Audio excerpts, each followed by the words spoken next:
Feels like we'll be saying this almost every game, but obviously a big game on Saturday.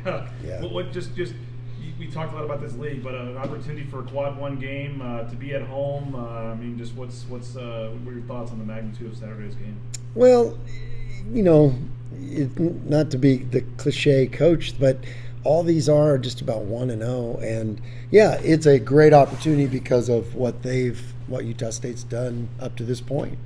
And they took care of business in the preseason, and that's a credit to a lot of teams in our league. Is they put our league in a good position. We all went out and played good games. We all went out and got some good stuff done, and now our league has got some good numbers and good opportunities, because they wouldn't be a quad one game if they hadn't played some great basketball before this. So I hope. I think there's a lot of tickets out, but we need to sell out. We need a great atmosphere. We need a great college basketball Saturday afternoon here in Boise.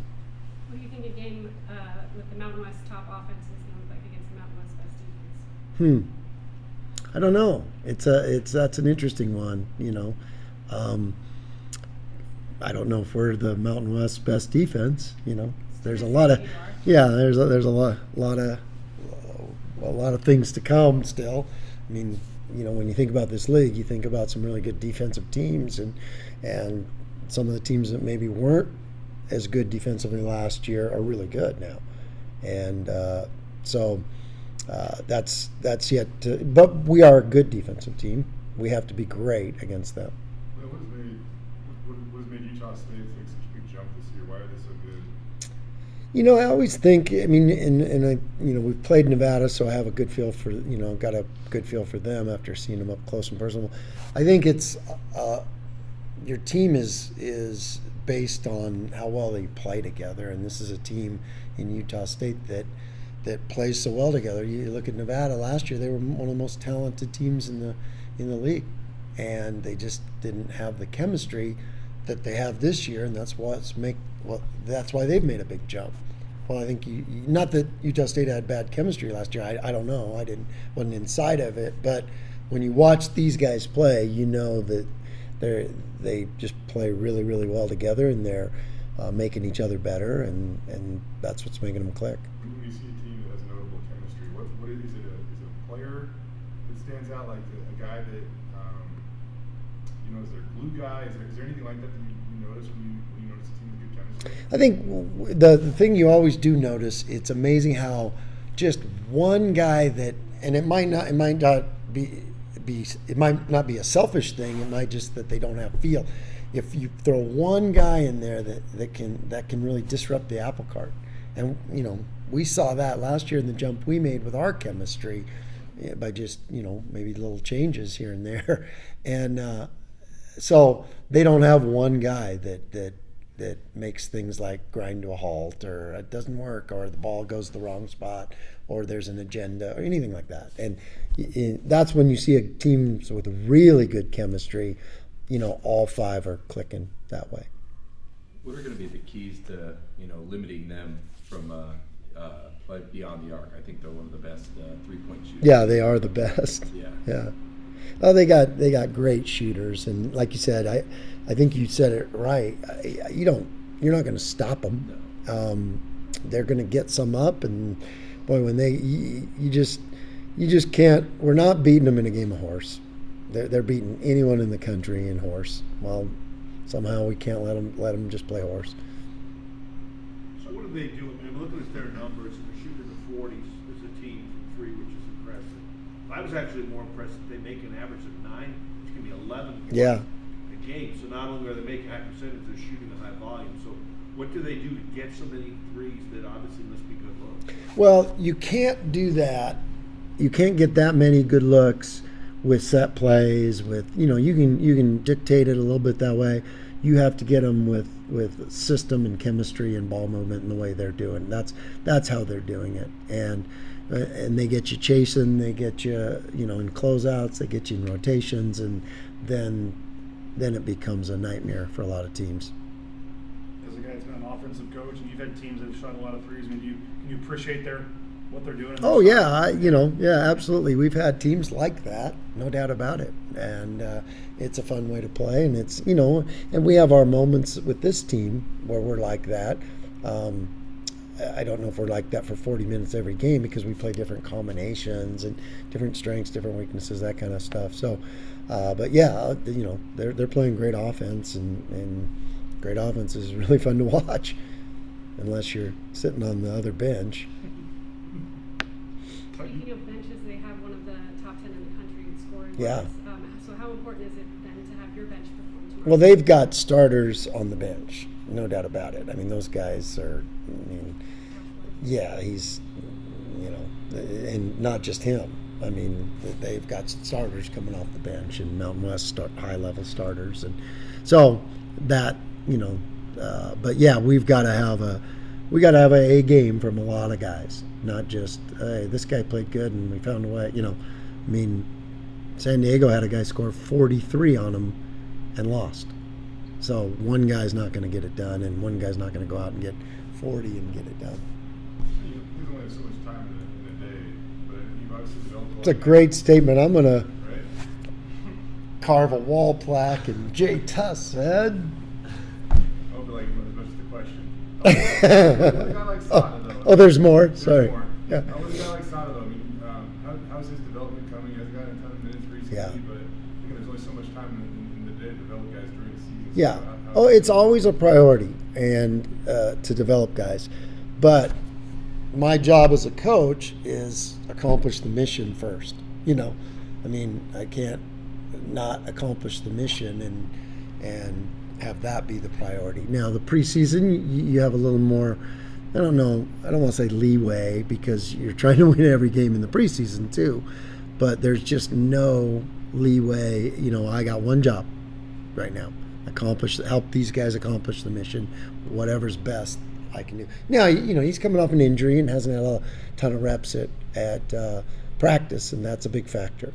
You got to show me that you're dialed into the game plan. You got to show me, what we're, specific things that we're doing before I, because my litmus test is always, what would all the guys that are out there busting their tail trying to win this game say when I put this kid in the game? Would they be like, yeah, coach, good move? Or like, what the hell, get this other guy in? Or, that's kind of the litmus test for me is, am I helping this team by my subbing? Or are they all like, what are you doing? Because I listen to the players, So it's their job. If you're a guy that's trying to get subbed in, it's your job, where all those players believe that you're going to come out and bust your tail. You don't have to be perfect. You don't have to make shots. You just have to be a guy that I'm going to hold the rope and I'm going to do my job for the team. And those are the guys that they want out there with them. We've asked you a couple of times about Tyson's outside shooting, but he's just, I know you're going to say he's got a lot of makes coming. Oh, boy, does he ever. What have you seen from that? I mean, I don't think anyone expects him to be a 26-27% three-point shooter. Oh, no, he's not. And that's huge. And that, as long as his mentality doesn't change, and it's my job to help him through that, because you forget when you coach a guy like Tyson, you expect him to be perfect. Like, I won't bother him. He's Tyson. He's Superman. But hey, I've seen good golfers come apart, pros, when they're not hitting the ball well. So they need a caddy to make sure their mind's right and they can flip it to the next play. Make sure they understand that, like, hey, yeah, bad luck. We missed a few here and there, and that. But he still is one of the best shooters I've coached, especially at the 4-5 spot. And so yeah, it's my job as his caddy to make sure he knows to trust that swing and let it fly. He is a better golfer than you, though, too, right? A lot more potential, a lot more talent. I've got a better mind, more experience. So, because remember, we beat him on the 18th, so that was just, yeah, I out-toughed him. With Naj and Tyson playing down low, how have you noticed teams kind of adjusting to that and trying to attack that? Well, like I said, we're trying to get more of a rotation where then all of a sudden we can be big, and then we're somewhat small, so we can spread you out, and so it creates advantages, disadvantages both ways, and we spend a lot of time trying to figure out when it's best to be small, when it's best to be big, when it's and then sometimes it's straight line in the opposite direction that works. It's crazy. You think you have it all planned out, and you're like, well, I didn't think that lineup would work against that, but it does. Sometimes it's the unpredictable that works. So, but the bottom line is, if we get all guys that are playing up to their potential, then we're going to be a really good basketball team, and that's been the focus. And so those big guys, we're going to need them a lot, and I think I had some tired horses that second half, and there's some things I've seen and that I have to do a better job of, but it's hard to get the right rotation every night, because sometimes I'm reaching in there and not knowing what I'm going to get, and but we're getting a little more consistency out of our bench, and that's going to help us. I know you spend a lot of time around 12. How much time has he spent on developing that little floater that he's got going now? He's always had a little magic ball that goes in, and so now it's just a matter of getting a routine and a system. Lexus and him, Lexus really taught him that, because Lexus had a pretty good floater himself, and so I think Lexus kind of helped him out mentally a ton with that, of understanding how to and what you're looking for and how to get on balance. And because once Max gets it to here and slows it down, he makes those. That ball goes in. How would you say he's playing this year, Max? He's had spectacular moments. I guess I can say it. It's not going to change the way teams try to go at him anyways. It doesn't matter. He's playing with a herniated disc, and his injury is one that it's a living truth. He's playing, and he's out there, and he's fighting through it. And some days it's better than others. Travel sometimes affects things because you're crunched up. But there's other kids. I know 2 programs where there's other kids that have the same thing he has, and they're not even playing. And it shows you how tough he is. And so all things considered, I think he's playing great, and he's given it up for the team, and he's been out there every single game, and he's never taken a play off, or so I'm really proud of him with his toughness and showing up for the team, and because that's the kind of guy he is. Only thing he cares about is winning, and if he scored 25, doesn't matter. If we didn't win, he wouldn't care, or if he scored 0, doesn't matter. He wouldn't care. As long as he's knowing he's helping us win, that's all he cares about.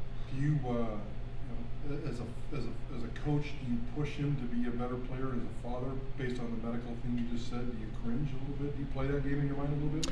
No, because I knew that he had bad genes, and but seriously, I went through the same thing. I had bad hips, which he's got bad. Bad discs, all that stuff. That's probably where he got it.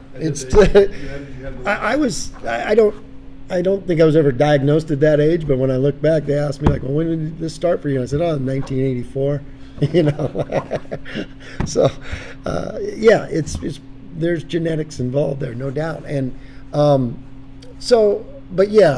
Max is a competitor, and every time in his whole life, every time I've really, really challenged him, he maybe gets mad at me, but man, he responds. And so I'll push his buttons and challenge him a little bit, because I know that he's one of the best competitors I've been around. And I think his brothers will attest to that in the driveway, and anyone that that has competed against him knows that. And and that's what this team needs. We need his leadership. We need his so I'm challenging him on that a lot too, because that guy sees the game, knows the game beyond like as good as any coach. I mean, when Max says something like, "Hey, we need to look at this," I'm like, "Oh yeah," I pay attention, because he's